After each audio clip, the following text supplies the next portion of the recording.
राधे राधे। कुछ दिन इसी तरह बीत गए। आयश और रूहानी के बीच दूरियां किसी वजह से बढ़ती ही जा रही थीं। रूहानी जब भी अपना कदम आयश की तरफ बढ़ाती तो आयश उससे दूर जाने का बहाना ढूंढता। कभी ऑफिस का काम तो कभी बिजनेस ट्रिप। रूहानी की हालत भी इसी बीच खराब होने लगी थी, जैसे अपने आप ही उसका वेट कम होना और उसके बालों का झड़ना। अंश को भी होश नहीं आया। वह अब उसके घाव भरने लगे थे। उसकी देखभाल के लिए सोना ने हॉस्पिटल से ब्रेक ले लिया था। सारांश और आध्या के बीच अब धीरे धीरे नज़दीकियां बढ़ती जा रही थीं। सानवी ने मिस्टर कपूर के टीम के साथ काम करना शुरू कर दिया था। उसके दिमाग से आरब का ख्याल कुछ वक्त के लिए निकल गया था। देखते ही देखते 2 सप्ताह निकल गए, यानी 15 दिन। एक दिन आयश पूल साइड पे खड़ा होकर किसी से फ़ोन पर बातें कर रहा था। रूहानी ऑफिस जाने के लिए तैयार हो रही थी, तभी उसका नंबर नज़र आयश पर पड़ी। आयश ने आज काले रंग की शर्ट और पैंट पहना था, जिसमें वो काफ़ी एक्सट्रीमली हॉट लग रहा था। उसके शर्ट के स्लीव्स फोल्ड थे, जिसकी वजह से रूहानी दूर से ही उसके हाथों में उभर आई नसों को देख पा रही थी। आयश इधर उधर घूमते हुए बातें कर रहा था। रूहानी कुछ सोचकर टेबल से अपना फ़ोन लेकर चुपके से आयश के कुछ फ़ोटोज़ ले ली, ताकि वो जब उसके पास ना हो तब बस यही एक सहारा है। वो हल्का सा मुस्कुराई और अपने फ़ोन को गले से लगा लिया। तभी आयश की नज़र उस पर पड़ी, जो अपने फ़ोन को देखते हुए बहुत खुश हो रही थी। उसने आंखें छोटी करके उसे देखा और अपना सर हिलाते हुए फिर से बातें करने लगा। ये लड़की आजकल अजीब अजीब हरकतें करने लगी है। कुछ दिन इसकी इसी तरह बीत गए। रात 9 बजे। आज बहुत दिनों बाद आयश घर पर था। आयश की कल एक बहुत ज़रूरी मीटिंग थी और वह एक फ़ाइल पर काम कर रहा था, इसलिए उसने आज डिनर स्किप करने के बारे में सोचा। वो काम को लेकर थोड़ा परेशान था। घर के सभी लोग डिनर के बाद रेस्ट करने गए थे। रूहानी भी कमरे में जा रही थी। तभी उसने देखा एक मेड उसके पीछे से कॉफ़ी का मग लिए आ रही है। रूहानी ने उसे रोका और बोली, क्या आप ये कॉफ़ी आपके सर के लिए ले जा रही हैं? मेड ने हाँ में सर हिलाया और बोली, यस मैम। रूहानी ने कहा, लाइए इसे हमें दे दीजिए। मेड ने उसे ट्रे पकड़ा दिया और रूहानी कमरे में आ गई। उसने देखा आयश अभी भी काम कर रहा है। वो धीरे से उसके पास आई और उसके सामने खड़ी हो गई। आयश भी लैपटॉप में देखते हुए काम कर रहा था। उसे लगा वो मेड है, इसलिए वो बोला, उसे टेबल पे रख दो और जाओ यहाँ से। तभी उसने देखा उसका फ़ोन बज रहा है। उसने फ़ोन को देखा तो बहुत इम्पोर्टेंट था। उसने अब भी रूहानी को नहीं देखा था और फ़ोन को पिक करते हुए बातें करने लगा और साथ ही उसका एक हाथ लैपटॉप पर भी चल रहा था। तभी रूहानी टेबल पर मग रखने वाली थी कि आयश ने फ़ोन को टेबल पर रखा, जिससे दोनों के हाथ आपस में टकरा गए और गर्म कॉफ़ी रूहानी के हाथ के साथ टेबल पर बिखरे फाइल के पेपर्स पर फैल गई। आह! रूहानी के मुंह से निकला और वो अपने हाथ को फूंक मारने लगी।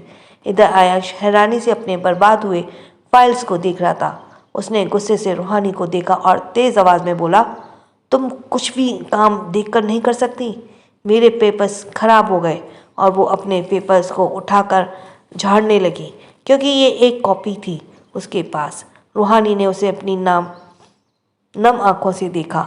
आयश बहुत गुस्से से उसे देख रहा था। वो पैनिक करने लगी। उसने डरते हुए कहा, आयश जी, आई एम सॉरी, हम तो बस shut up, just shut up. Ayash तेज आवाज़ में चिल्लाया, जिससे रूहानी चौंक गई। उसने अपने पति को देखा, जो गुस्से की आग में जल रहा था। वो अपने होठों को अंदर ही की तरफ मोड़ कर ना रोने की कोशिश कर रही थी, पर उसकी आंखों में आंसू आ गए थे। उसने अपने जले हाथ को कसकर पकड़ लिया और सर झुकाते हुए बोली, आई एम सॉरी। उसने अंदर ही अंदर खुद को डांटा और वो वहाँ क्यों आई? आयश ने उसे अभी भी वैसे ही खड़े देखा तो फिर से चिल्लाते बोला, सब कुछ खराब कर दिया। अब खड़े खड़े मेरा मुंह क्या देख रही हो? जाओ यहाँ से, मुझे दोबारा ये करना पड़ेगा। रूहानी ने अपने आंसू साफ किए और पूल की तरफ आ गई। आयश ने फ्रस्ट्रेट होकर अपने बालों को शुरू कर दिया। ये बहुत ज़रूरी फाइल्स थे और आजकल जिस तरह का आयंश का मूड था उस हिसाब से अभी जो हुआ था उसे गुस्सा आना लाजमी था। उसने फाइल को समेटा और उन्हें पास के ही डस्टबिन में डाल दिया क्योंकि अब वो उसके कोई काम के नहीं थे।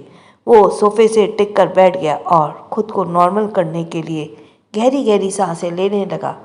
उसे आखिरी बार सांस छोड़ी और फिर से काम पर लग गया। कुछ वक्त बीत गया। आयंश को अब काम करते काफ़ी वक्त हो गया था। आयंश ने वक्त देखा तो 12 बज रहे थे। उसे अब नींद भी आने लगी थी। उसने लैपटॉप बंद किया और बेड पर आ गया। इसी बीच उसे ज़रा भी रूहानी का ख्याल नहीं आया। कुछ देर बाद रूहानी कमरे में आई। वो भी अब थोड़ी नॉर्मल हो गई थी क्योंकि अब तक आयंश ने इस चिड़चिड़े मूड की उसे आदत सी हो गई थी। वो आयंश को देखते हुए उसके पास आई और बेड पर लेट गई। उसे बहुत बुरा लगता था जब आयंश उसे इस तरह बिहेव करता था। उसे देखते हुए कब उसकी आंखें लग गईं पता ही नहीं चला। रात 2 बज रही थी। रात 2 बजे अचानक से रूहानी के सर में तेज दर्द का एहसास हुआ और उसने नींद में ही कसकर अपनी आंखों को बंद कर लिया। आह! वो उठकर बैठ गई। उसके सर में भयानक दर्द हो रहा था। उसे याद आया उसने आज दवाई नहीं ली है। वो कबर्ड के पास आ गई और दवाई लेकर सोफे पर बैठ गई, पर इस बार दवाई से उसे कोई राहत नहीं मिली। उसके सर का दर्द बढ़ता ही जा रहा था, जैसे अभी उसका सर फट जाएगा। उसे याद आया सोना ने कहा था कि उसका लास्ट स्टेज है, उसके पास सिर्फ कुछ दिन ही बाकी हैं। उसने खुद से कहा, क्या हम मरने वाले हैं? नहीं, हम इतनी जल्दी नहीं मर सकते। यह सोचते भर से उसकी आंखों में आंसू आ गए और वो रोने लगी। उसे याद ख्याल उस उसे याद और ख्याल उसके पास अब आयंश के साथ बिताने के लिए सिर्फ कुछ ही दिन बाकी थे। उसका रोना और भी बढ़ गया। वो सोफे पर फिसलते हुए नीचे बैठ गई और अपने मुंह पर हाथ रखकर जोर जोर से रोने लगी। वो जैसे तैसे रो रही थी, वैसे वैसे उसके सर में तेज दर्द भयानक हो रहा था। कुछ बार सॉरी वो खुद में ही सिमट गई। उसे लगा उसका अंत नज़दीक आ रहा है। उसने रोने की आवाज़ सुनकर आयंश की नींद खुल गई क्योंकि कमरा पूरी तरह से शांत था। वहाँ सिर्फ रूहानी के रोने की आवाज़ आ रही थी। आयंश उठकर बैठा हो गया। उसने अपने बगल में बेड पर देखा जहाँ रूहानी नहीं थी। उसने लाइट ऑन की तो देखा रूहानी सोफे के पास बैठकर रो रही है। वो हैरान हो गया, इतनी रात को वो ऐसी बैठकर क्यों रो रही थी? उसे याद आया वो उसके ऊपर कितना चिल्लाया था। उसे लगा कि उसकी ही वजह से वो रो रही है। उसने अपनी आंखों को गोल घुमाया और बोला, ये फिर से शुरू हो गई। उसने कहा, अगर रोना हो गया हो तो यहाँ आ जाओ और सो जाओ, मुझे सुबह मीटिंग के लिए जाना है। पर रूहानी अब भी उसी तरह रो रही थी। आयंश उसके चेहरे को नहीं देख पा रहा था। उसने चिढ़ते हुए उसके ऊपर से ब्लैंकेट हटाया और उसके पास आ गया तो उसके लेवल में बैठकर उसके कंधे को हिलाते हुए बोला, Roohani, are you here? Can you hear me? रोना बंद करो और सो जाओ। रूहानी ने सर ऊपर करके देखा। रूहानी की आंखें एकदम लाल थी। आयंश ने उसे ऐसे देखा तो एक पल के लिए घबरा गया। वो पूछना तो नहीं चाहता था, लेकिन फिर भी उसने कहा, तुम ठीक हो? तुम इतनी रात को रो क्यों रही हो?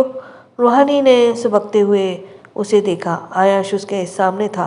अभी अभी वो जो सोच रही थी वो ख्याल उसके दिमाग में आते ही वो आयंश से लिपट गई और ज़ोर ज़ोर से रोने लगी। आयंश एकदम से हैरान हो गया। उसके हाथ हवा में ही रह गए। रूहानी बोली, आयंश जी, प्लीज़ ऐसे ही रहिए, हमें छोड़कर मत जाइए, हम आपके साथ रहना चाहते हैं। आयंश फिर से हैरान हो गया। उसने उसे खुद से दूर किया और बोला, क्या हुआ बताओगे मुझे? क्या तुमने बुरा सपना देखा है? रूहानी सुबकते उसे देख रही थी। उसने सर को पकड़ते हुए बोली, हमें दर्द हो रहा है, बहुत दर्द हो रहा है, ऐसा लग रहा है हम मरने वाले हैं। Shut up! तुम ये क्या बोल रही हो? तुम्हें पता है तुम क्यों मरने लगी भला? आयंश की नज़र उसके हाथ पर पड़ी जो काफ़ी से जल कर लाल हो गया था। उसने उसका हाथ पकड़ लिया और बोला, क्या ये दर्द कर रहा है? रूहानी ने हाँ में सिर हिलाया। आयंश ने गहरी सांस ली। उसने उसका हाथ पकड़ा और उसे उठाकर बेड पर ले गया। आयुष दराज से ऑइंटमेंट निकालकर उसके पास आ गया। वो उसे देते हुए बोला, इसे लगा लो, ये ठीक हो जाएगा। रूहानी सबकते हुए उसे देख रही थी। शायद उसकी दवाई ने काम करना शुरू कर दिया था, इसलिए उसे सर दर्द में थोड़ी राहत मिली। आयुष ने उसे ऐसे देखा तो उसके पास बेड पर बैठ गया और उसके हाथ को पकड़ लिया। उसने देखा रूहानी के हाथ स्किन जल रहा था। रूहानी का हाथ स्किन उसने उस पर ज़्यादा ध्यान नहीं दिया और दवाई लगाने लगा। रूहानी को उसके हाथों में ठंडक एहसास हुई। वो अपनी आंसू भरी आंखों से आयुष को देख रही थी। आयुष धीरे धीरे उसके हाथ पर फूंक मारते हुए दवाई लगा रहा था। कुछ पल बाद उसने कहा, क्या अब ये ठीक है?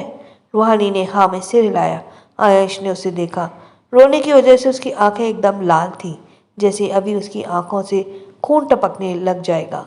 रूहानी का पूरा चेहरा लाल टमाटर की तरह लग रहा था। उसके फ्लफी रेड लिप्स आयुष को अट्रैक्ट कर रही थी।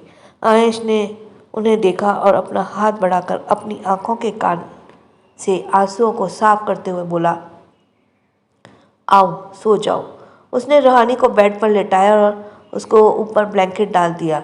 उसने रूहानी की तरफ की लाइट ऑफ कर वो दूसरी तरफ बेड पर आकर लेट गया। तभी उसे अपनी कमर पर रूहानी के छोटे छोटे हाथ महसूस हुए। आयुष ने सर ऊपर करके उसे देखा। रूहानी उसके पास आ गई और उसे कसकर पकड़ लिया। आयुष इस वक्त उससे बहस नहीं करना चाहता था, क्योंकि आधी रात हो रही थी और सुबह उसे एक मीटिंग थी। जिसे उसने आंखें बंद कर ली और सोने की कोशिश करने लगा।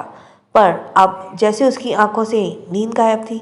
उसने पलटकर रूहानी को देखा, जो शांति से सो रही थी। उसने देखते हुए आयुष कुछ सोचने लगा। बस 5 दिन और फिर उसे रूहानी को खुद से अलग करना पड़ेगा। 6 महीने इतनी जल्दी बीत गए और अब रूहानी के जाने का वक्त हो गया। ये सब सोचते हुए वो एकटक रूहानी को देखने लगा। अगले दिन सुबह की धूप में जेल की ग्राउंड में सभी कैदियों को योगा करवा रही थी। उस सबके बीच वंश भी शामिल था। सब कैदियों के कपड़े में थे। वंश सबसे लास्ट में योगा का पोज में बैठा था। उसके चेहरे पर कोई भाव नहीं थे, बल्कि उसके चेहरे पर कोई तरह की चोटें थीं जो कि ताजे लग रहे थे। उसके बाल लंबे हो गए थे जो उसकी आंखों को ढक रहे थे। योगा टीचर ने कहा, ठीक है, आप सबने बढ़िया किया, चलिए खुद को शाबाशी दीजिए। सभी लोग खड़े होकर खुद के लिए ताली बजाने लगे। उन सबको वापस जेल में भेज दिया गया। अभी वंश जा ही रहा था कि तभी पीछे से किसी ने उसे धक्का मारा और वंश एकदम से सामने की तरफ गिर गया, जिसकी वजह से उसकी कोहनी छिल गई और उसकी नाक से खून आने लगा। उसने अपने नाक पर हाथ रख देखा। फिर उसने सामने वाले खड़े इंसान को। ये लोग फिर से आ गए। वे वही लोग थे जिन्होंने पहले ही दिन वंश को टारगेट करना शुरू कर दिया था। वंश ने उन्हें इग्नोर किया और जाने लगा। तभी एक गार्ड दूर से वंश की आवाज़ देते हुए बोला, नंबर 801, तुमसे मिलने कोई आया है, मेरे साथ चलो। पर वंश ने उसकी बात नहीं सुनी और आगे चला गया। तभी उसके साथ चल रहे एक आदमी ने कहा, भाई तुम्हारे नाक से खून आ रहा है, तुम्हें डॉक्टर के पास जाना चाहिए। इसका नाम नीतीश था। वंश जब से यहाँ आया था तब से नीतीश उससे दोस्ती करना चाहता था, क्योंकि उसे वंश की पर्सनैलिटी काफ़ी अच्छी लगती थी। पर वंश कभी भी उस पर ज़्यादा ध्यान नहीं देता था। यूएस जाता देखकर उसे जाता देखकर गार्ड ने अपनी कमर पर हाथ रखा और वंश को देखते हुए बोला, कितनी अच्छी है इनकी फैमिली, हर तीसरे दिन कोई ना कोई आ जाता है मिलने के लिए। और उसने अपना सर हिलाया। वो मीटिंग रूम में आया और बोला, मैडम वो आपसे मिलना नहीं चाहता, आप मुझे अपना मैसेज दीजिए, मैं उसके पास पहुंचा दूंगा। ये सुनकर वो लड़की उदास हो गई। उसने अपने हाथ में रखे बैग को कसकर पकड़ लिया और बोली, इट्स ओके, मैं फिर आऊँगी। और वो सुबकते हुए वहाँ से चली गई। गार्ड ने उसके लिए बुरा लगा। ये लड़की इतनी छोटी और प्यारी सी थी, किसी को भी उसे उदास देखकर बुरा लगता। वो लड़की बड़बड़ाते हुए वहाँ से चली गई। उसने कहा, कोई बात नहीं, कितने दिन तक मुझे इग्नोर करोगी? मैं आपको मिलने के लिए मजबूर नहीं कर दिया तो मेरा नाम भी ऐना नहीं। हाँ। और वो सामने खड़ी बड़ी सी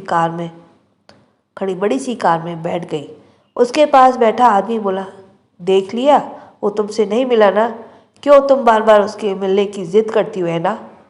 ऐना सबकते बोली, dad I love him, I want to meet him for once. उसकी बात सुनकर उसके डैड ने तेज आवाज में कहा, शट अप ऐना, तुम अभी सिर्फ 19 साल की हो। You don't know what is love. अब तुम एक पल भी यहाँ नहीं रोकोगी। बहुत हो गई तुम्हारी जिद। हम अभी बेंगलोर वापस जा रहे हैं। और उसने कार आगे बढ़ाने के लिए कहा। ऐना उन्हें रोकते हुए बोली, dad please, I don't want to go. I please dad, घर पर माया अकेली हो जाएगी, मुझे उसके साथ रहना है। पर उसके डैड ने उनकी बात इग्नोर कर दी। ऐना बहुत ज़ोर ज़ोर से रोने लगी। दूसरी तरफ सारांश वंश का ट्रीटमेंट कर रहा था। सारांश के कुछ दिन पहले ही जेल में परमानेंट काम करना शुरू कर दिया था, सिर्फ वंश के आसपास रहने के लिए। उसने वंश के चेहरे पर काम कर कसकर पकड़ लिया और उसके नाक को साफ करते हुए बोला, सीधा देख, यहाँ मैं तेरा डॉक्टर हूँ, तुझे मेरी बात माननी होगी, नहीं तो स्वयं मैं तुझे गलत दवाई दे दूंगा। वंश ने उसे देखा। सारांश उसके चोट को साफ करने लगा। कितनी चोट आई है तुझे? एक बढ़ता नहीं, दूसरा आ जाता है। कुछ पल बाद उसने उसकी चोट की ड्रेसिंग किया तो वंश बिना कुछ कहे जाने लगा। सारांश उसे रोकते हुए बोला, वंश। वंश के कदम रुक गए। सारांश ने कहा, मॉम से एक बार मिल ले यार, वो बहुत परेशान रहती है तेरे लिए। वंश ने यह सुना, उसके कसकर अपनी मुट्ठी बांध ली और जबड़ा भींच लिया। सारांश ने गहरी सांस ली और बोला, वंश, डैड को होश नहीं आया अभी तक। वंश कुछ देर इसी तरह खड़ा रहा। तभी सारांश ने उसे पीछे से हक कर लिया और बोला, सब तुझे मिस करते हैं, प्लीज़ एक बार उनसे मिल ले। वो काफ़ी इमोशनल हो रहा था। वंश ने उसके हाथ को हटाया और वहाँ से चला गया। सारांश ने निराश से अपना सर हिलाया। रात का वक्त। घर में सभी लोग डाइनिंग टेबल पर मौजूद थे सिवाय आयाश के। आयाश अभी तक घर नहीं लौटा था। रूहानी, सारांश, सम्राट, पीहू, ख्वाहिश, सोना, सिया, नीलिमा और सानवी डाइनिंग टेबल पर मौजूद थे। सारांश ने कहा, मॉम, मैं आज फिर से वंश से मिला। सबने उसे देखा। सारांश ने सब उन्हें बताया और वंश के बारे में जानकर सभी लोग दुखी हो गए। सानवी ने कहा, मॉम, 3 दिन बाद आयश भाई का बर्थडे है, क्या हम वंश भाई को घर ला सकते हैं? देखिए ना, जब से वंश भाई जेल गए हैं, आयश भाई सबसे कटे कटे से रहने लगे हैं। सोना ने कहा, ठीक है, अगर वो आने के लिए मान जाए तो उसे ले आना। और उसने अपना सर झुका लिया। इधर रूहानी के दिमाग में आयश का बर्थडे वाली बात बैठ गई। उसने फीकी सी मुस्कान के साथ कहा, कमाल की बात है, आयश जी का बर्थडे भी उसी दिन पड़ रहा है जिस दिन हमारी शादी की आखिरी दिन है। हमें उन्हें गिफ्ट तो देना होगा, ऐसा गिफ्ट जो उन्हें जिंदगी भर याद रहेगा। वो खाना खा रही थी कि तभी उसे अपने पेट में गुड़गुड़ सी महसूस हुई। उसने अपने मुंह पर हाथ रख लिया और सीधा कॉरिडोर की तरफ भागी और रेलिंग को पकड़कर उल्टी करने लगी। उसे ऐसे देखकर सब परेशान हो गए। सोना, सिया और रूहानी भागकर उसके पास आ गए। सानवी रूहानी की पीठ पर सहलाते हुए बोली, भाभी, आर यू ओके? सिया, पानी लेकर आओ। रूहानी को लगातार उल्टी हो रही थी। सिया ने रूहानी को पानी दिया और रूहानी ने अपना चेहरा साफ किया। सोना बोली, रूहानी, तुम ठीक हो? रूहानी ने अपने सर पर हाथ रखा और बोली, हाँ, बस हमारा सर दुख रहा है। सोना जानती थी रूहानी को ये सब दवाई का साइड इफ़ेक्ट की वजह से हो रहा है। वो उसे लिविंग रूम में ले आई। सारांश उसके पास आते हुए बोला, भाभी, लगता है आपको फूड पॉइजन हुआ है, मैं आपके लिए दवाई लेकर आता हूँ। उसने वो अंदर जाने लगा तो नीलिमा खुश होते हुए बोली, सारांश, उसकी ज़रूरत नहीं है, मुझे लगता है रूहानी को फूड पॉइजन नहीं कुछ और हुआ है। सब उसने देखने लगे। रूहानी भी नीलिमा की घबराई नज़रों को देखने लगी क्योंकि उसे लगा नीलिमा उसकी बीमारी के बारे में जान गई है। पीहू ने कहा, मॉम, आप मुस्कुरा क्यों रही हैं? साफ साफ कहिए ना, रूहानी ने को क्या हुआ है? नीलिमा रूहानी के पास आते हुए बोली, पीहू, उन्हें याद है तुम्हें जब आरवी इस दुनिया में आने वाली थी तो तुम्हें भी ऐसी ही उल्टियाँ हो रही थी। उनकी बात समझकर रूहानी को देखने लगी और रूहानी बड़ी बड़ी आंखों से सबको देखने लगी। वो सब से खड़े होते बोली, दादी आप क्या कह रही हैं, ऐसा कुछ नहीं है। नीलिमा उसे बिठाकर उसने पास बैठाते हुए बोली, बेटा होगी तेरी सास डॉक्टर, मेरे तजुर्बे कभी गलत नहीं हो सकते। मैंने पीहू और शिवी के वक्त भी ऐसा ही कहा था और अब भी कह रही हूँ, तुझे कोई फूड पॉइजन नहीं हुआ, तू माँ बनने वाली है। रूहानी ने घबराते हुए सोना को देखा। सोना ने उसे आंखों के इशारे करके शांत रहने के लिए कहा। रूहानी की आंखों में आंसू आ गए। उसने सबको देखा, सब बहुत खुश हो गए। सानवी और सिया खुश होकर रूहानी के अगल बगल बैठकर उसे हक करते हुए बोले, आहा हम बहुत खुश हैं, आप हमें मौसी और बुआ बनाने वाली हैं। नीलिमा ने दोनों लड़कियों को बहुत कुछ देखा तो कहा, संभल कर, रूहानी को चोट लग जाएगी। रूहानी को समझ नहीं आया वो क्या कहे। ख्वाहिश ने कहा, क्या अब इस घर में मुझसे भी छोटा बेबी आने वाला है? पीहू ने खुश होते हुए कहा, हाँ प्रिंसेस, तुमसे भी छोटा बेबी आने वाला है। नीलिमा खुशी से बोली, अरे भाई कोई मिठाई लेकर आओ, कितने दिनों बाद इस घर में कुछ अच्छा हो रहा है। एक मिनट, मिठाई लेने चली गई। सानवी बोली, हम अभी आयश भैया को बताते हैं, वो इस न्यूज़ से खुश होंगे और भागे भागे घर आएंगे। और वो फ़ोन मिलाने को सारांश उसे रोकते हुए बोला, अरे बुद्धू, 3 बाद भाई का बर्थडे है, हम उन्हें तब सरप्राइज़ देंगे, तब तक के लिए उन्हें कोई नहीं बताएगा कि वो डैड बनने वाले हैं। सबने हाँ में सिर हिलाया। सारांश रूहानी के पास आया और उसके पैरों के पास बैठते हुए उसके हाथ को पकड़ लिया और मुस्कुराते बोला, थैंक यू भाभी, थैंक यू सो मच, आप हमें इतनी बड़ी खुशी देने वाली है, हम सबके आपका पूरा ख्याल रखेंगे। तभी नीलिमा ने उसकी तरफ मिठाई का बॉक्स बढ़ाया तो सारांश ने मिठाई ली और रूहानी के मुंह के आगे कर दिया। रूहानी ने उसे अपनी नम आंखों से देखा। सारांश ने उसे खाने का इशारा किया। रूहानी अपना मुंह खोला तो सारांश ने उसे मिठाई खिलाई। रूहानी के आंसू अब रुक बहने लगे। सारांश ने उसके आंसू साफ किए और बोला, भाभी डोंट क्राई, मेरे भतीजी के लिए ठीक नहीं है। रूहानी को और भी ज़्यादा रोना आ रहा था। नीलिमा ने कहा, सानवी जाओ रूहानी को कमरे तक छोड़ दो, वो अब आराम करेगी। सानवी और सिया उसे कमरे तक छोड़ने चले गए। इधर सारांश ने सोना को देखा और बोला, मॉम मुझे आपसे बात करनी है अभी। सोना ने हाँ में सर हिलाया। सिया एक्साइटेड होते हुए बोली, दी मैंने भी अभी तो अपने भांजे का नाम भी सोच लिया, उसका नाम होगा ऋतिक। रूहानी ने उसे देखा। सानवी सिया के हाथ पर मारते हुए बोली, सिया कोई नाम है? आज ऐसे नाम हर चौथे लड़के के होते, हम तो हमारे भांजे का नाम कुछ यूनिक सा रखेंगे, युवान, आयान। सिया मुंह बनाते हुए बोली, सानवी दी आपकी चॉइस तो मुझसे भी बेकार है, हम बेबी का नाम रूहानी दी की और आयश जी को नाम को फर्स्ट लेटर को से बनाते हैं ना। सानवी ने खुश होते हुए कहा, हाँ ये अच्छा आइडिया है, हम बेबी का नाम रियांश रखेंगे। क्यों भाभी, कैसा है ये नाम? रूहानी ने उन्हें देखा और हाँ में सिर हिलाया। उसने कहा, तुम दोनों अब जाओ, हमें आराम करना है। सिया और सानवी ने उसे बेड पर बिठाया और बोली, ठीक है आप आराम कीजिए, किसी चीज़ की ज़रूरत हो तो हमें कहना, हर वक्त हम आपकी सेवा में हाजिर हैं। रूहानी ने हाँ में सिर हिलाया। ये लोग उसे छोड़कर चली गई। रूहानी ने दरवाज़ा बंद किया और उसे टिक कर जमीन पर बैठ गई। वो सोचने लगी, क्या सब सोच रहे हैं वो सही है? क्योंकि उसके अंदर काफ़ी वक्त से एक अलग सी फीलिंग डेवलप हो रही थी, पर उसने उसे अपनी बीमारी के चलते इग्नोर कर दिया था।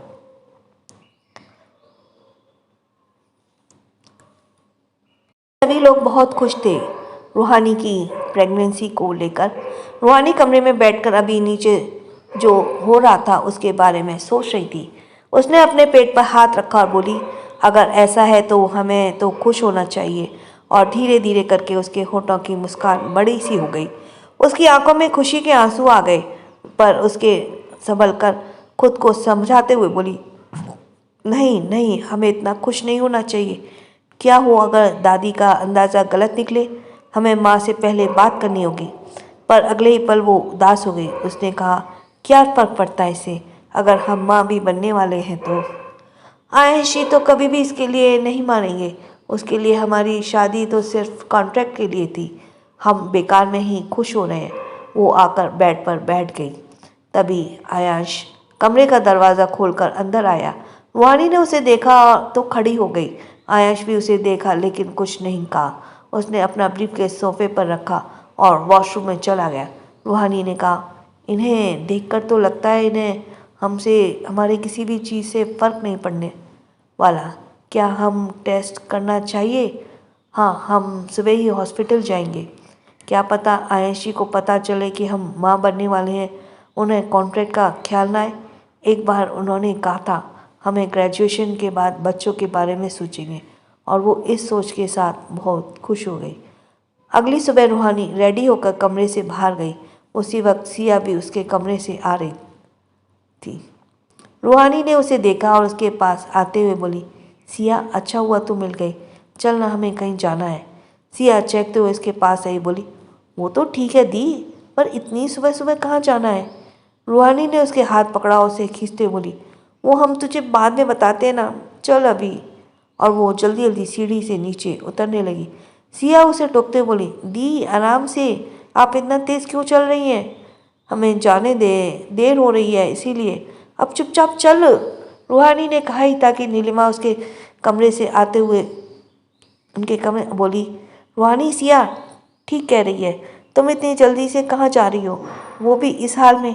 रूहानी नीलिमा के पास आते हुए बोली, दादी, हमें ना कुछ बहुत ज़रूरी काम है, इसलिए हम बाहर हम आपको बाद में आकर बताते हैं। वो अभी जा ही रही थी कि किचन से पीहू आवाज़ देते हुए बोली, रूहानी, तुम कहाँ जा रही हो सुबह सुबह?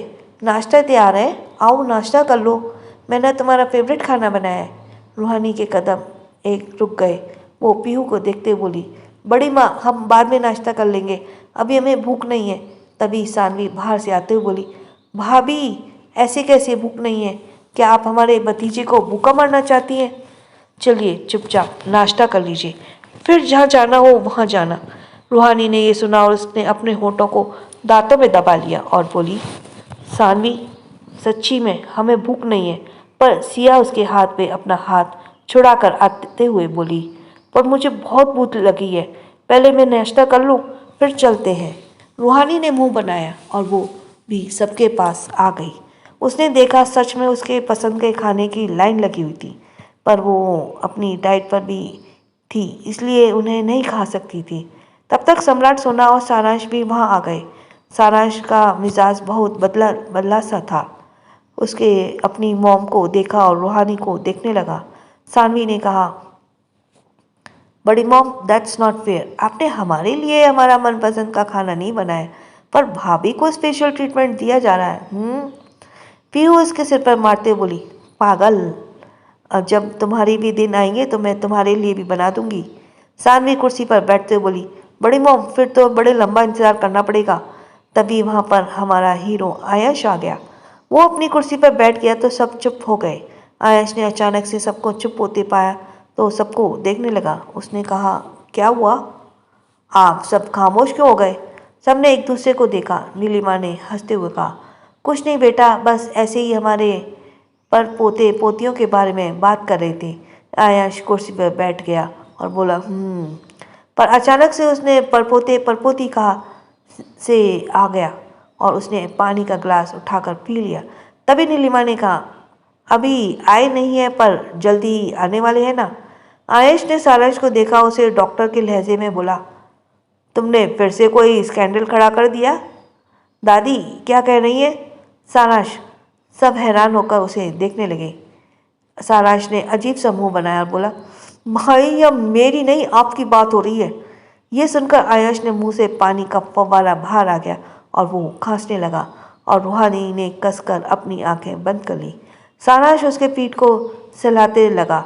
आयश कुछ पल में नॉर्मल हुआ तो सबको देखने लगा और सब एक दूसरे को देखने लगे। सबने सोचा आयश को सरप्राइज देने का आइडिया यहीं फेल हो जाएगा। उसने अपने मुंह को टिश्यू से साफ किया और बोला, दादी, ये सारांश क्या कह रहा है?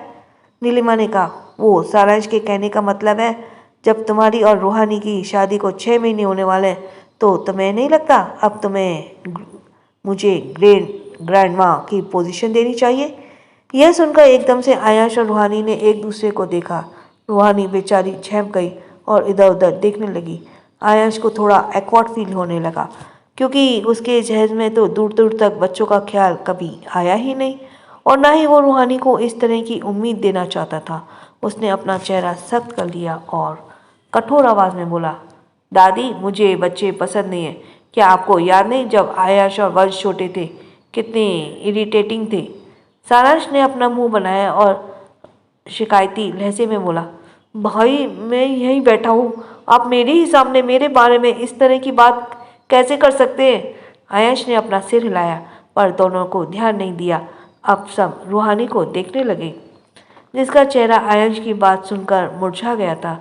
सब एकदम से सीरियस हो गए। सम्राट आयश को डांटते बोला, आयश तुम्हें ऐसी बात नहीं करनी चाहिए, खास करके रूहानी के सामने। आयश ने रूहानी को देखा और उसने यूजुअल टोन में कहा, मैं सच कह रहा हूँ बड़े पापा, मुझे बच्चों में कोई इंटरेस्ट नहीं है। ये सुनकर रूहानी ने अपना प्लेट आगे सरका दिया और कुर्सी से उठकर बोली, हमारा हो गया, और वो बाहर चली गई। उसे जाते देखकर सब परेशान हो गए और सिया उसके पीछे भाग कर गई। नीलिमा आयश को सुनाते हुए बोली, आयश वो तुम्हारी पत्नी है, तुम उसके सामने इस तरह की बात कैसे कर सकते हो जब वो तुम्हारे बच्चे। वो कह ही रही थी कि सोना ने उसका हाथ पकड़ लिया और उसे रोकते बोली, मॉम। नीलिमा रुक गई। आयश ने सबको अजीब तरह से देखा और वो भी कुर्सी से उठते हुए बोला, मेरा भी हो गया। इधर रूहानी चुपचाप कार में बैठी थी। उसके पास सिया भी थी। वो उसके बात करने की कोशिश कर रही थी लेकिन रूहानी कुछ भी नहीं कह रही थी। सिया ने कहा, दी आप जीजू की बातों पर बुरा मत मानो, देखो जब उन्हें पता चलेगा कि आप मॉम बनने वाली हैं तो वो बहुत खुश होंगे। रूहानी उसे चुप करते हुए बोली, सिया प्लीज़ कुछ देर चुप रहो, मैं कुछ नहीं सुनना। सिया परेशान हो गई। कुछ देर बाद रूहानी ने ड्राइवर से कहा, भैया प्लीज़ पास के किसी क्लिनिक ले चलो। कार कुछ ही देर में क्लिनिक के सामने खड़ी थी। ये बहुत छोटा सा क्लिनिक था। रूहानी जल्दी से कार से बाहर चली गई। कुछ देर बाद वो एक लेडी डॉक्टर के सामने बैठी थी। डॉक्टर ने रूहानी का रिपोर्ट देखा तो बोली, I am sorry Mrs Raizada, आप प्रेग्नेंट नहीं है। बट ये सुनकर रूहानी का दिल एकदम से टुकड़ों में टूट गया। उसने कस के मुट्ठी बांध ली और कहा, लेकिन डॉक्टर। वो काफ़ी डरी हुई थी। उसने अपने हाथ की 2 उंगलियों को मिला रखा था और वो मन ही मन कुछ अच्छा होने का प्रे कर रही थी। डॉक्टर ने रिपोर्ट को टेबल पर रखा और बोली, क्या आप अपना फुल बॉडी चेकअप करवाना चाहेंगी? It seem very dangerous. रूहानी डर गई। वो टेस्ट के लिए मान गई। कुछ देर बाद रूहानी बाहर आई। सिया ने उसे देखा तो उसके पास आ गई। उसने कहा, क्या हुआ दी, क्या डॉक्टर ने? रूहानी ने लो टोन में कहा, उन्हें कहा हम प्रेग्नेंट नहीं है। सिया हैरान हो गई। उसने कहा, क्या इस डॉक्टर का दिमाग खराब है? ऐसा कैसे हो सकता है? मैं अभी उससे बात करती हूँ। और वो जाने लगी तो रूहानी उसे रुकते बोली, सिया चल यहाँ से। लेकिन दी, रूहानी उसे खींचते हुए बाहर ले गई। वे दोनों कार में आकर बैठ गए। दोनों ही कोई नहीं पता था उनकी कार से कुछ दूर पर एक कार खड़ी है। ये कार तब से वहाँ खड़ी थी जब से वहाँ आई थी। उसने जाने के बाद उस कार में बैठा शख्स एक गार्ड से बोला, जाओ पता करो वो यहाँ क्यों आई थी। गार्ड्स ने यस सर कहा और चला गया। कुछ देर बाद वो बाहर आया। उसके हाथ में एक रिपोर्ट थी। उस शख्स ने उसे देखा तो हैरान रह गया। रूहानी Singh Raizada, pregnant report, result negative. कुछ पल बाद रूहानी उदासी विंडो के बाहर देख रही थी। डॉक्टर ने कुछ भी उसे क्लियर नहीं बताया। उसने कहा 2-3 दिन में उसकी रिपोर्ट आ जाएगी। क्लिनिक बहुत छोटा था इसलिए वहाँ पर फैसिलिटी भी बहुत कम थी, जिसकी वजह से रूहानी का वक्त पर रिजल्ट नहीं मिल पाया। कुछ देर बाद उसकी कार ट्रैफिक पर आकर रुकी। पास में ही एक नर्स थी जहाँ पर छोटे बच्चे नर्सरी में उस छोटे बच्चे अपने मॉम डॉट के साथ नज़र आ रहे थे। उन्हें देखकर रूहानी की आंखें नम हो गई। कितना कुछ सोच लिया था उसने रात भर में। वो कार से उतरकर बाहर चली गई। उसे जाते देखकर सिया भी बाहर आ गई। दी आप यहाँ क्यों आई हो? रूहानी इन बच्चों को दूर खड़ी होकर देखने लगी। सिया ने उसे बच्चों को देखते पाया तो बहुत बुरा लगा। कुछ देर में पेरेंट्स बच्चों को छोड़कर चले गए। बच्चे भी अंदर चले गए, पर रूहानी अब भी वैसे ही खड़ी थी। कुछ देर बाद उसने अपने आंसू साफ किए और कार में आकर बैठ गई। सिया ने कहा, दी क्या बात है, आप इतनी परेशान? सिर्फ इसी बात के लिए तो नहीं हो सकती। रूहानी ने उसे देखा और बोली, सिया घर में प्लीज़ इसके बारे में किसी को नहीं बताना, सबका दिल टूट जाएगा। अगले दिन सानवी रूम में अपनी टीम के साथ, अपने ऑफिस में टीम के साथ बैठी थी। रणवीर के डैड मिस्टर कपूर भी वहीं पर थे। इलेक्शन शुरू होने वाले थे, इसलिए ज़रूरी बैठक बुलाई गई थी। लीगल टीम के वाइस प्रेसिडेंट ने कहा, कपूर साहब आपको इतना ज़्यादा नहीं सोचना चाहिए। उस झोपड़े में हज़ारों बेरोज़गार लोग रहते हैं। आपको बस वहाँ जाना है और उनकी परेशानी सुननी है और 2-4 वादे करने हैं।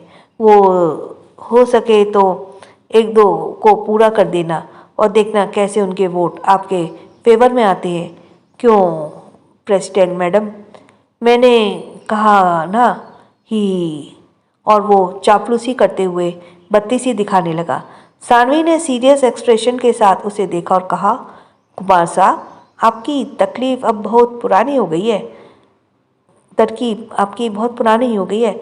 ऐसा 5-10 साल पहले होता था कि उनकी 1-2 विशेष पूरी करो और वो आपके फैन हो जाते। क्या हुआ अगर वे झोपड़े में रहते हैं? अभी के लोग प्रैक्टिकल होकर चलते हैं। मिस्टर कुमार ने कहा, प्रेसिडेंट मैडम आप अभी नई हैं और आपको ज़्यादा तजुर्बा नहीं है, इसलिए आपको सिस्टम के बारे में नहीं पता। सानवी ने अपने दोनों हाथों को बांध लिया और बोली, मिस्टर कुमार भले ही हम नए हैं, लेकिन हमें आपके कहने का मतलब समझ आ रहा है। अगर आपके आइडिया से मिस्टर कपूर चले भी तो आगे चलकर लोगों का इन पर ये यकीन उठ जाएगा और फिर आगे चलकर मिस्टर कपूर साहब के लिए मुसीबत बढ़ सकती है। और वो उन्हें कुछ चीज़ों के बारे में बताने लगी। सबने सानवी की बातों पर सहमति जताई। मिस्टर कपूर ने कहा, ठीक है मिस सानवी, हम आपके आइडिया के हिसाब से चलते हैं। मिस्टर कुमार का चेहरा कड़वड़ाहट से भर गया। एक तो पहले ही वो इस लड़की से चिढ़ता था और अब वो उसे नीचा दिखा रही है और उसमें मिस्टर कपूर भी उस लड़की का साथ दे रहे हैं। कुछ देर बाद मीटिंग खत्म हुई। सब अपने ऑफिस में चले गए। मिस्टर कुमार के पास उसका दोस्त आया और उसका मजा लेते हुए बोला, कुमार इस लड़की ने तो आते ही सबको अपने फेवर में कर लिया। मिस्टर कुमार ने दांत पीसते हुए कहा, मैं अपनी बेइज्जती नहीं भूलूंगा। इसने सबके सामने मुझे नीचे दिखाया, मैं इसे छोड़ूंगा नहीं। शाम का वक्त वंश अपने शैल में चुपचाप जमीन पर बैठा था। उसका एक पैर सीधा था और दूसरे पैर पे घुटनों पर अपनी कोहनी टिकाकर उस हाथ में बुक पकड़ रखा था। आज उसे फिर से चोट आई थी। उसके माथे पे बैंडेज लगी थी और उसके होठों पर कट लगा था। उसे वे लोग देख रहे थे जिन्होंने उसे मारा था। उसके बॉस ने कहा, रेडी भाई, ये कुछ कहता क्यों नहीं है? हमने इतना परेशान किया इसे, लेकिन ये कुछ कहता ही नहीं। सब कुछ कब से चुपचाप बैठा है साला। उसके बॉस का नाम पारस रेड्डी था और वो एक सीरियल किलर था। वो इस जेल में कमज़ोर लोगों को बुली करने के लिए फेमस था। लोग उससे डरते थे। अगर कोई उसकी बात नहीं मानता तो वो उससे तब तक परेशान करते जब तक सामने वाला थक हार कर उसके पैरों में ना गिर जाए। और इस वक्त वंश को एकदम शांत देखकर उसके अंदर आग सी लग रही थी। कैसे ये लड़के उसके इग्नोर और चैलेंज कर रहा है। उसने कहा, देखता हूँ कब तक खुद रोक पाता है। मैंने इसे इसकी नानी याद ना दिलाई तो मेरा नाम रेड्डी भाई नहीं। और वो अपने कंधे झटकते हुए वंश के पास आकर बैठ गया। उसने वंश के हाथ में बुक ले लिया और उसे उलट पुलट कर देखते हुए बोला, तू ये क्या दिन भर किताब कीड़ा बनकर बैठा रहता है? थोड़ा इस किताब से भी बाहर निकल, अपने आसपास देख, कितने दिलचस्प लोग हैं यहाँ। और उसने बुक को फाड़ दिया। उसके ऐसे करने से वंश ने कोई रिएक्शन नहीं किया। वो अब भी उसी पोजीशन में बैठा था। उसे ऐसा देखकर पारस ने वंश के कंधे पर धक्का दिया और उसे गुस्से से बोला, ए तू कुछ बोलता क्यों नहीं? कब तक ऐसे बैठा रहेगा? कुछ बोल, लड़ मुझसे। ले तेरी किताब देख, मैंने इसे फाड़ दिया और उसने उसकी बुक फाड़ दी और उसके पन्नों को हवा में उछाल कर बिखेर दिया। अब लड़ मुझसे, देख तुझे मुझसे लड़ना होगा, मैं तुझे इस तरह बर्दाश्त नहीं कर सकता। और उसने एक लात वंश के पेट पर मारी। वंश एक साइड को गिर गया और खुद में ही सिमट गया। पारस उसे मारता रहा जब तक उसके लोगों ने उसे नहीं रोका। उसने कहा, छोड़ो मुझे, मैं इनकी जान ले लूँगा। इसकी हिम्मत कैसे हुई मुझे नज़रअंदाज करने की।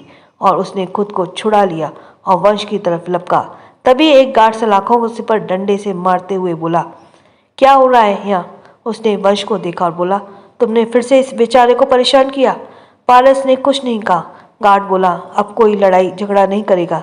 कल एक बहुत बड़े परिवार के बेटे का जन्मदिन है और वे यहाँ दावत देने आ रही हैं।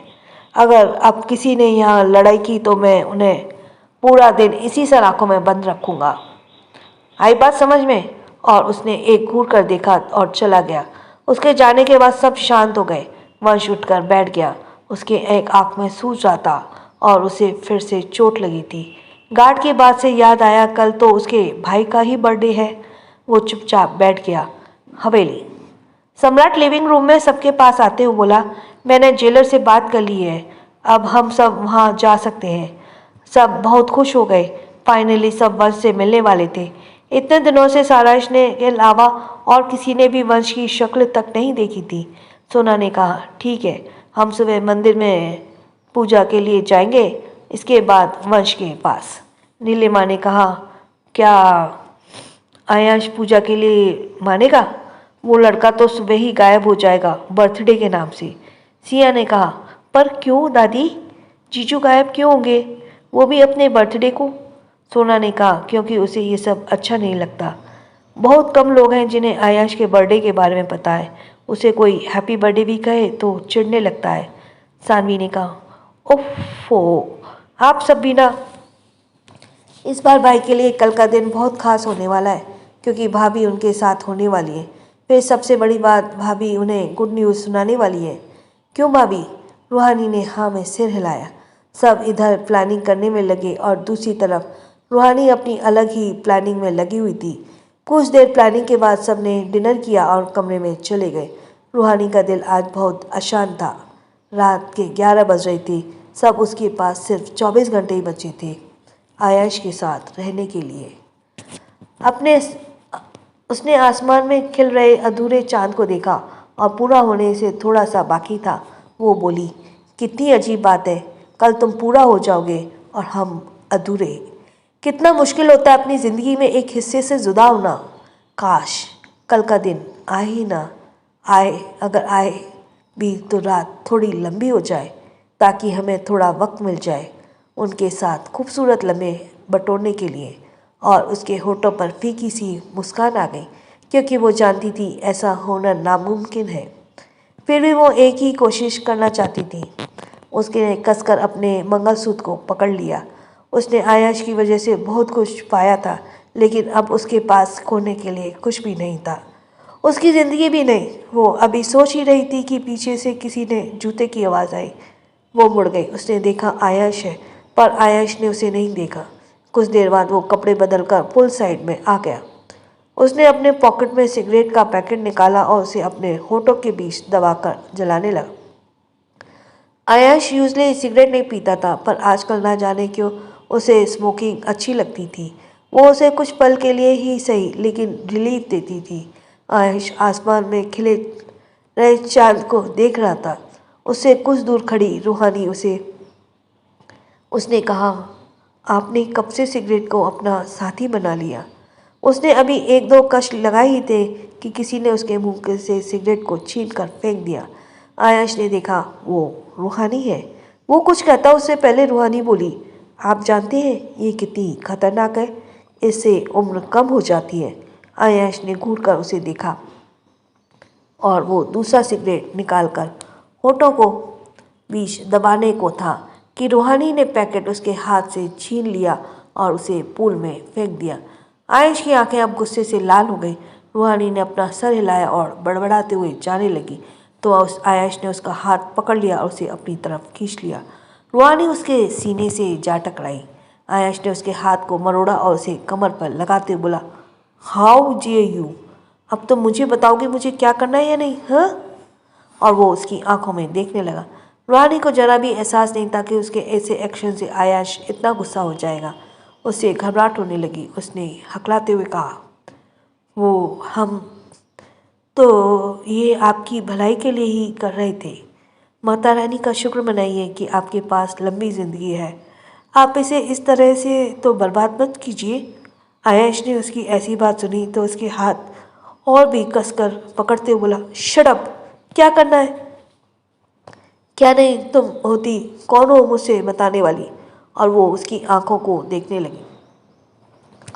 देखने लगी। उसका दिल आयश की आंखों को देख भर से शोर करने लगा था। उसकी आपकी पत्नी है हम, आप हर बार भूल जाते हैं हम आपकी पत्नी है।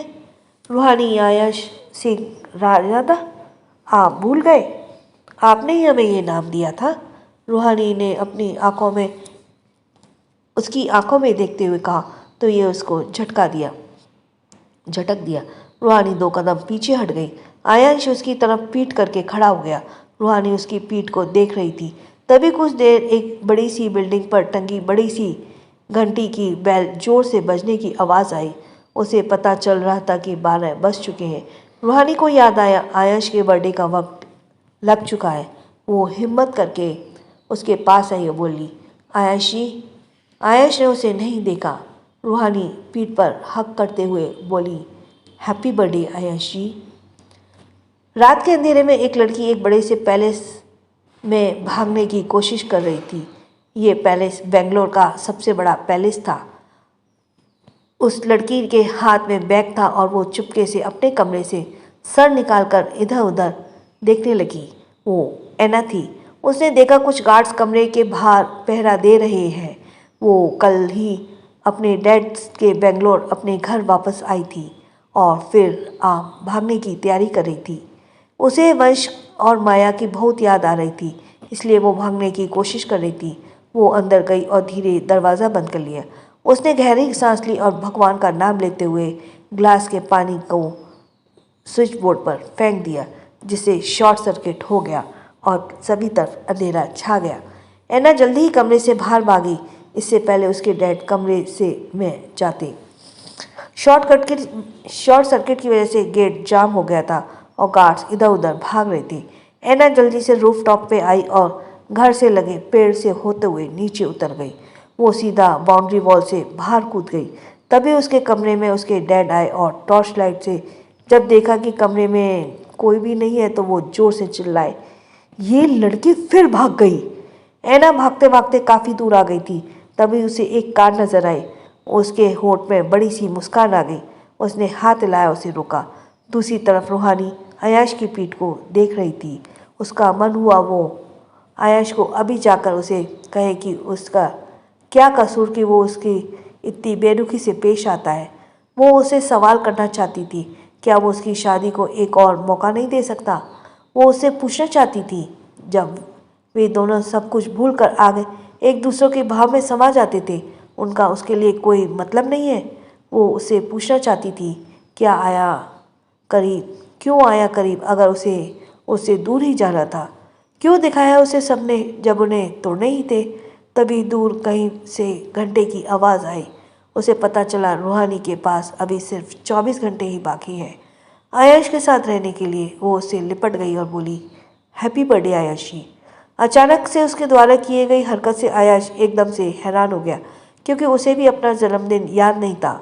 कुछ पल बाद उसने अपनी आंखों के कोने से रूहानी को देखा और बोला, तुम्हें कैसे पता आज मेरा बर्थडे है। और उसने उसे फेस किया। रूहानी थोड़ी हिचकिचाते हुए उसे देखते हुए बोली, बस हमें पता चल गया आज आपकी ज़िंदगी का इतना खास दिन है। हमें पता कैसे नहीं चलता मिस्टर रायज़ादा। उसे याद आया सोना ने कहा था आयश का उसका बर्थडे सेलिब्रेट करना पसंद नहीं है।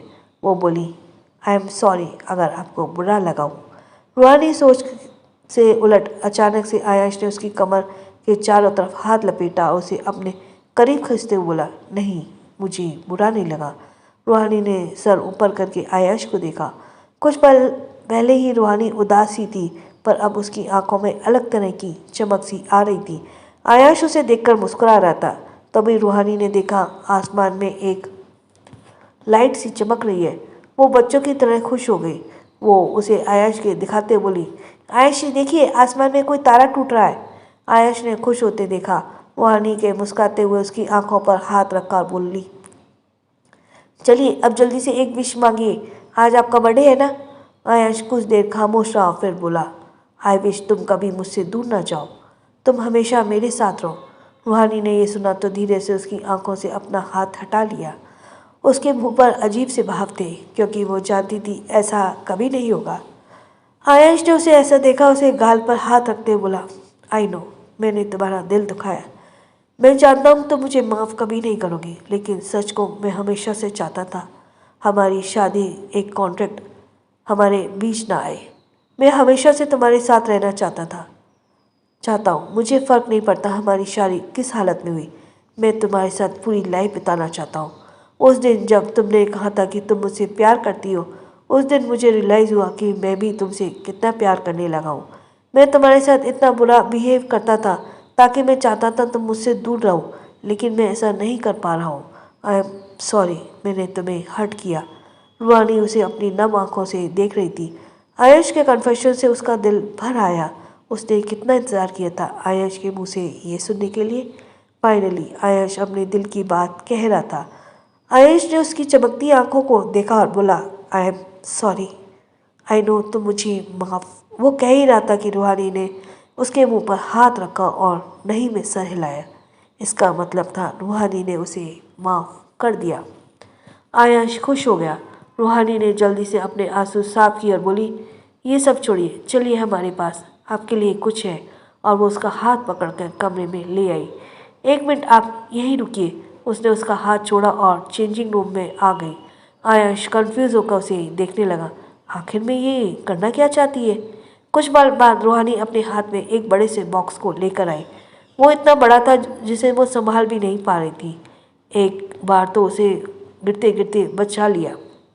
आयश उसे पकड़ते बोला, संभल कर, गिर जाओगी। रूहानी सीधी खड़ी हो गई और उस बॉक्स को आयश के हाथ में रखते बोली, ये आपके लिए बर्थडे गिफ्ट हमने बनाया है। और वो बड़ी सी मुस्कान के साथ आयश को देखने लगी। आयश ने बॉक्स के लगे रिबन को खोला तो एकदम से वो खुल गया। उसमें से ढेर सारी पेपर से बनी बटरफ्लाई उड़ने लगी। आयश ने उसे देखा तो हैरान हो गया। रूहानी ताली बजाते हुए अपनी जगह से उछलने लगी। Happy birthday to you, happy birthday to Ayashi. Ayash ने देखा तो एक फ़ोटो कोलैज है।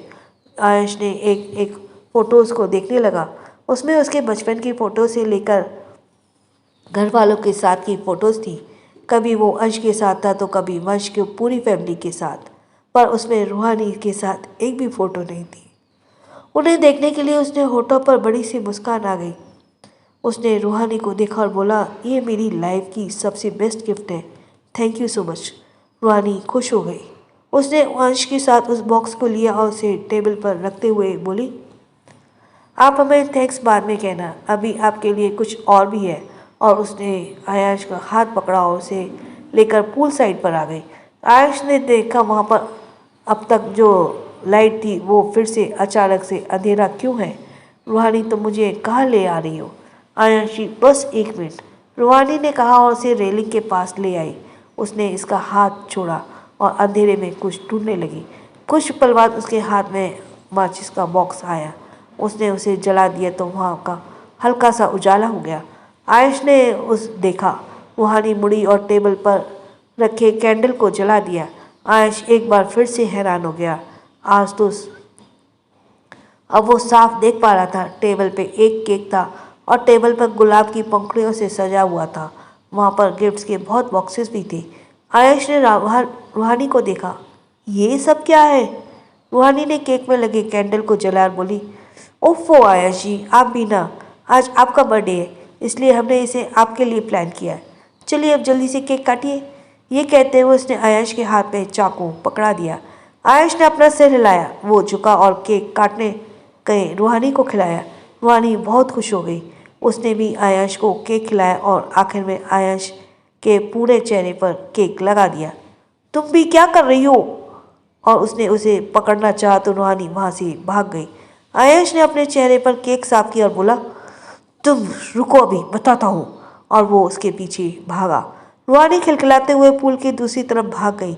आयश जी, पहले पकड़ के तो दिखाइए। और वो भागने लगी। आयश भी उसके पीछे भाग रहा था। रूहानी ने साड़ी पहन रखी थी, इसलिए उसे भागने में प्रॉब्लम हो रही थी। इसीलिए कुछ ही पल में आयश ने उसे पकड़ लिया और हवा में गोल घुमाते हुए बोला, पकड़ लिया, अब कहाँ जाओगी बचकर? रूहानी जोर जोर से हंसने लगी। उसकी प्यारी हंसी उस रात में खामोशी में गूंजने लगी। आयश ने उसे खड़ा किया और उसे देखने लगा। दोनों की सांसें फूल रही थी। रूहानी ने आयश को देखा। आयश की आंखों में एक तरह की शरारत थी। उसने अपने लिप्स को बाइट कर लिया। आयश की आंखें अलग तरह से चमक रही थी। उसने कसकर रूहानी को कमर से पकड़ लिया और उसे अपनी तरफ खींच रूहानी उसके सीने से आकर लग गई। दोनों के बीच की जगह इतनी कम थी कि वो हवा में उसके बीच से गुजरने से पहले 10 बार सोची। आयश ने रूहानी की खुली कमर पर हाथ फेर तो रूहानी के शरीर के सारे रोंगटे खड़े हो गए। उसे गूज़बम्प्स आने लगी। उसकी आंखों में शर्म की जगह बना ली। आयश उसे परेशान करने के लिए उसकी ब्लाउज की डोरी से खेलने लगा। रूहानी ने कसकर आयश का शर्ट को पकड़ लिया। उन्हें इस तरह करीब आए कितना वक्त बीत गया था। उसके शरीर में सिरहन सी महसूस हो रही थी। उसे इस तरह रिएक्ट करके देख आयश के होठों पर तिरछी मुस्कान आ गई। उसने बिना देरी किए झट से उसकी डोरी को पकड़कर खींचा, जिससे रूहानी का दिल कुछ पल के लिए धड़कना ही भूल गया। उसने कसकर अपनी आंखें बंद कर ली। आयश ने कुछ उसे ऐसे देखा तो उसने उसे अपनी बाहों में उठा लिया। रूहानी एकदम से उसकी बाहों में सिमट गई। उसे बहुत शर्म आ रही थी आयश को फेस करने में, इसलिए उसने अपना चेहरा उसके सीने में छुपा लिया। आयश ने लाकर धीरे से उसे बेड पर प्लेस किया। रूहानी उसे अपनी आंखों में चाहत के साथ देख रही थी। कुछ तो था उसके मन में जो उसकी आंखों में दिखाई दे रहा था। ऐसा लग रहा था बरसों से उसके दिल में दबे कोई जज्बात बाहर आने के लिए मचल रहे हो। आयश की आंखों में अलग सा अट्रैक्शन था जिसे रूहानी खुद को खींचने से बचा नहीं रही थी। आयश अपनी शर्ट के बटन धीरे धीरे खोलते हुए उसके ऊपर झुका। उसे अपनी करीब आते देखकर रूहानी के गाल और चेहरा लाल हो गए। आयश ने अपना एक हाथ रूहानी के सर पर रखा तो दूसरा माथे पर उसके कंधे से उसकी साड़ी को अलग करना चाहा तो रूहानी ने उसका हाथ पकड़ लिया और नहीं में सर हिलाया। उसे इस पॉइंट पर बहुत शर्म आ रही थी। आयश उसकी साड़ी को छोड़कर उसको देखने लगा। रूहानी की आंखें बंद थीं। उसके गुलाब सी पंखुड़ियों की तरह दिखने वाले होंठ बार बार बंद खुल रहे थे। उन्हें देखकर आयश का कंट्रोल खुद पर से खोने लगा और उसने बिना इंतजार किए उसके होठों को अपने होठों से छू लिया। रूहानी ने कसकर अपनी आंखें मींच ली और उसकी सांसें एक पल के लिए उसके गले पर अटक गई। आयश ने उसके गाल पर हाथ रखा और उसके सॉफ्ट होठों को अपने होठों से खेलने लगा। कुछ पल बाद रूहानी की सांसें फूलने लगी तो आयश उसके होठों को छोड़ने कर उसके गले को चूमने लगा। रूहानी तेज तेज सांसें लेने लगी। उसकी सांसों की आहट से आयश और भी ज़्यादा एक्साइटेड होकर आयश की हल्की बियर्ड रूहानी को चुभने लगी थी। रूहानी ने उसे धक्का दिया और इनोसेंटली बोली, आयश जी, आपकी दाढ़ी चुभ रही है। हाँ। आयश अपनी हरकतों को रोकते हुए उसे देखने लगा। रूहानी ने बच्चों की तरह कहा, आपको दाढ़ी चुभ रही है, और उसने पाउट बना लिया। आयश ने उसे क्यूट फेस से देखते हुए हंसी आ रही थी और उसने उसे तो रूहानी को परेशान करना था। उसने घूरकर उसे देखा और कहा, क्या कहा? मेरी दाढ़ी चुभ रही है? रुको, अभी बताता हूँ। और उसने उसके हाथों को जकड़ लिया और उसके पूरे चेहरे को अपने गाल से रगड़ने लगा। रूहानी को गुदगुदी होने लगी। क्या अभी भी चुभ रही है? हैं? और वो उसे परेशान करने लगा। रूहानी जोर जोर से हंसने लगी। कुछ देर बाद दोनों खामोश हो गए। आयश ने उसे देखा। रूहानी को उसकी इंटेंस नज़रों से अपना चेहरा जलता हुआ महसूस हुआ। आयश ने उसके हाथों को छोड़ और उसकी आंखों में देखते हुए उसके कंधे को अपनी उसकी साड़ी को हटाने लगा। रूहानी इस बार उसे नहीं रोका। आयश ने उसकी साड़ी को उससे अलग किया और झुककर उसके कंधों को चूमने लगा। रूहानी सिहर गई। उसने कसकर बेडशीट को पकड़ लिया। आयश ने उसके चेहरे के बालों को हटाया और उसके कानों को अपने होठों से छूने लगा। रूहानी बहुत ही सेंसिटिव थी, इसलिए आयश की इस हरकतों को वो संभाल नहीं पा रही थी। कुछ पल बाद आयश ने उसके कंधे पर जोर से काटा।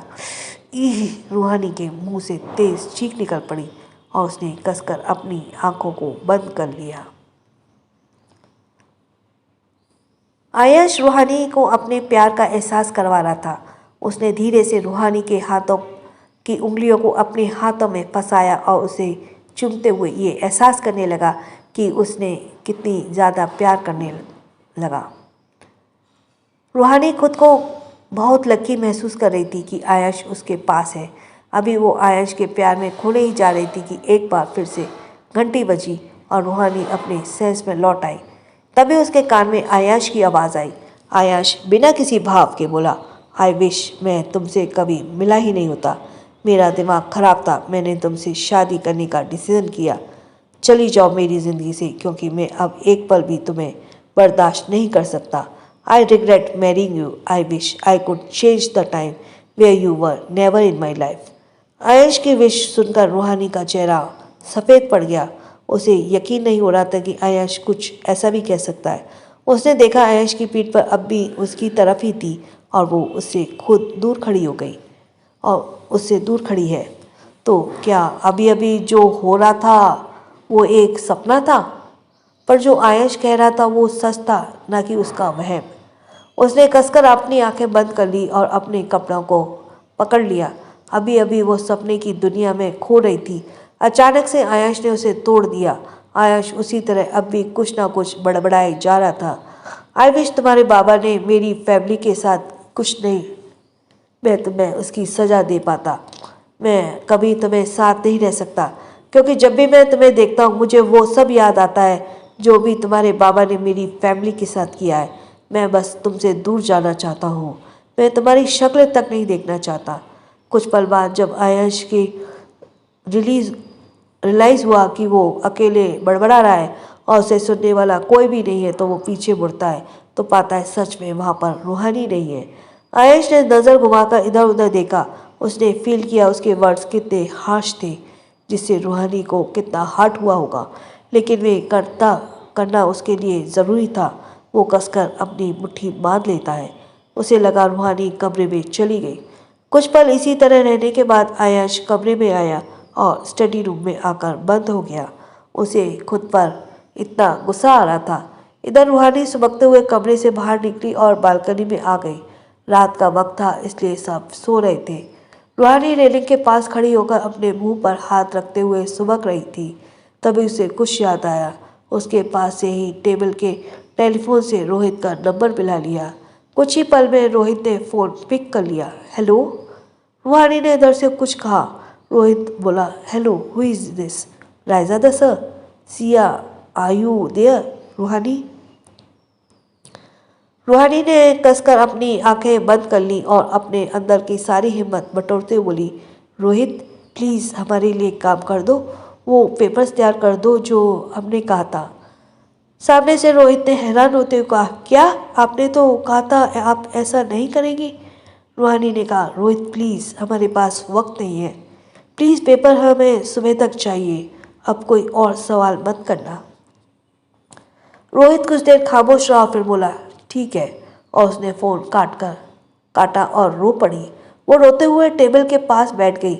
उसकी लाइफ कितनी ही मिजरेबल हो सकती है। इन 6 महीनों में उसके साथ क्या क्या हुआ वो सब रूहानी के दिमाग में घूमने लगा। उसका आयश के साथ पहली बार घर में आना, इस घर के लोगों को इतना प्यार और सम्मान पाना, कितने सपने सजा लिए थे उसने इन 6 महीनों में। देखते ही देखते आज ये आखिरी दिन बन आया था। उसने अपना सर दीवार से टेक लिया और खुद को सिकुड़ते हुए रोने लगी। उसे सब कुछ ब्लरी दिखने लगा और उसके हाथ पर ठंडे पड़ गए। उसे फिर से अटैक आ रहा था। सुबह का वक्त, कपूर विला। रणवीर सुबह सुबह कहीं जाने के लिए तैयार हो रहा था। आज उसे सानवी के बर्थडे की पूजा के लिए बुलाया था। सानवी ने बर्थडे की पूजा के लिए बुलाया था। अपने वाइट कुर्ता और जीन्स पहना था। सानवी ने आज के दिन उसे अपने फैमिली के साथ वक्त बिताने के लिए बुलाया। इससे ज़्यादा खुशी की बात क्या हो सकती थी। उसने अपने बाल सेट किए और तभी उसका फ़ोन बजने लगा। उसने टेबल पर रखे फ़ोन को देखा। वहाँ पर सानवी का नाम फ्लैश हो रहा था। उसे देखकर उसके होठों पर बड़ी सी स्माइल आ गई। उसने जल्दी से फ़ोन पिक किया और बोला, बस मैं 10 मिनट में आ रहा हूँ। हाँ, मैंने सिंपल से कपड़े ही पहने हैं। हाँ बाबा, ड्राइव स्लोली करूँगा। अब तुम फ़ोन रखोगी तो मैं आऊँगा। उसने फ़ोन काटा और मुस्कुराते बोला, इसे कितनी फिक्र होती है मेरी। और उसके गाल लाल हो गए। तभी उसका फ़ोन बजने लगा। उसने पिक किया। हेलो। सामने से एक लड़की की आवाज़ आई, सर आपकी रिंग ऑर्डर रेडी है, क्या हम इसे आपके घर डिलीवर कर दें। रणवीर ने कहा, नहीं नहीं, घर पर मत आना, मैं अभी आता हूँ। और उसने फ़ोन काट कर अपनी जगह पर उछलने लगा। उसने कहा, फाइनली आज मैं उसे प्रपोज करने जा रहा हूँ। ओह गॉड, इट्स सो एक्साइटेड। और वो जल्दी से बाहर भागा। तभी वो कॉरिडोर से जा रहा था कि सामने से आ रहे अपने डैड से टकरा गया। उसके डैड ने कहा, रणवीर संभल कर, तुम इतनी जल्दी में कहाँ जा रहे हो। रणवीर भागते हुए बोला, डैड मैं आपको शाम को बताता हूँ। मिस्टर कपूर ने तेज आवाज़ में कहा, रणवीर शाम को मिस्टर सिंह की रिटायरमेंट पार्टी है, तुम शाम को पहुंच जाना। हाँ डैड, मुझे याद है। रणवीर घर से बाहर भागते हुए बोला तो मिस्टर कपूर ने अपना सिर हिलाया। रायज़ादा हवेली।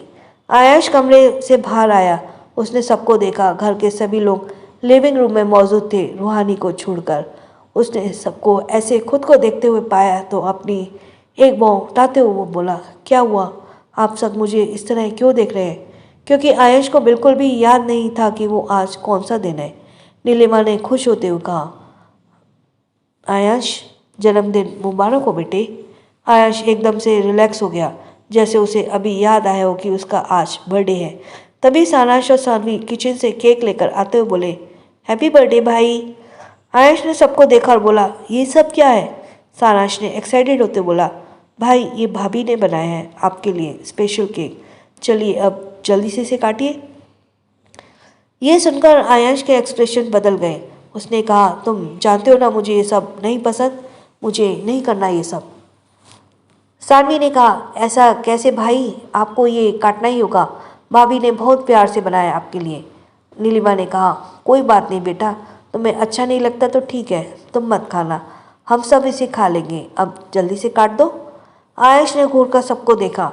ख्वाहिश ने चखते हुए कहा, हाँ भाई अब जल्दी से इसे काटो, मुझे इसे टेस्ट करना है, ये काफ़ी यम्मी लग रहा है। सोना ने बिना किसी भाव से कहा, सब इतना कह रहे हैं तो तुम इसकी बात मानकर क्यों नहीं लेते। आयुष ने अब कुछ नहीं कहा और इधर उधर देखने लगा जैसे वो किसी को ढूंढ रहा हो। उसे ऐसे देखकर सारांश ने उसे छेड़ते हुए कहा, भाई आप भाभी को ढूंढ रहे हो, वो घर पर नहीं है।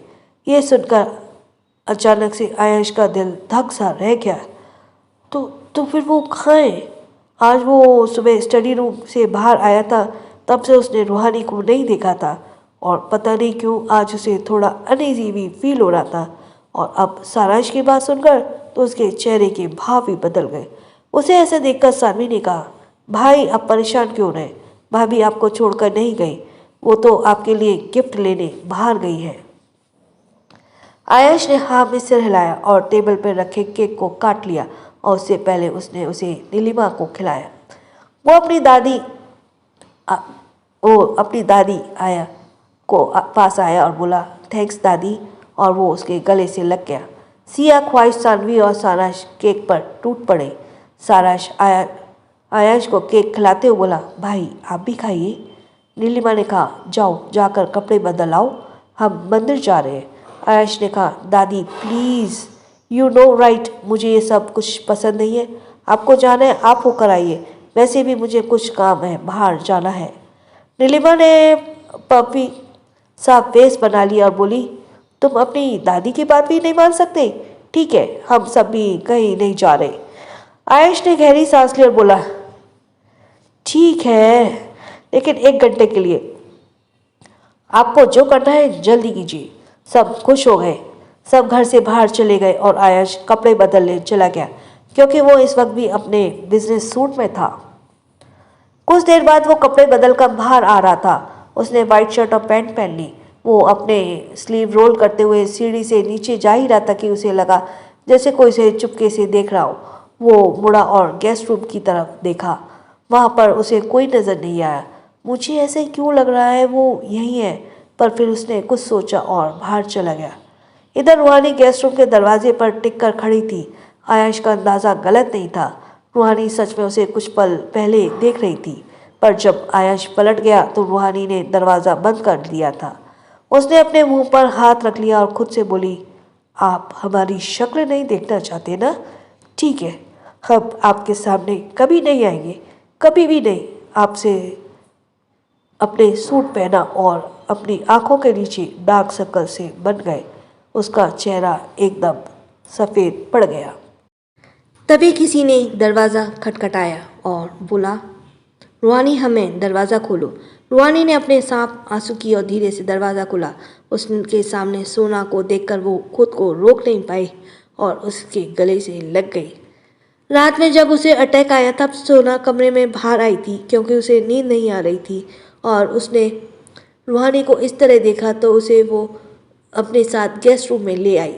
सोना ने उसे खुद से दूर किया और बोला, तुम फिक्र मत करो, सब ठीक हो जाएगा। रूहानी ने हाँ में सिर हिलाया। सुहानी उसे एक टैबलेट देते हुए बोली, इसे खाओ और आराम करो। You are listening from Kanha, हम सबके कान्हा चैनल। इसको जल्दी से सब्सक्राइब करो, बेल आइकन प्रेस करो और आप सब्सक्राइब करेंगे तभी हमें भी मज़ा आएगा। सो छोटों को प्यार, बड़ों को सम्मान और राधे राधे।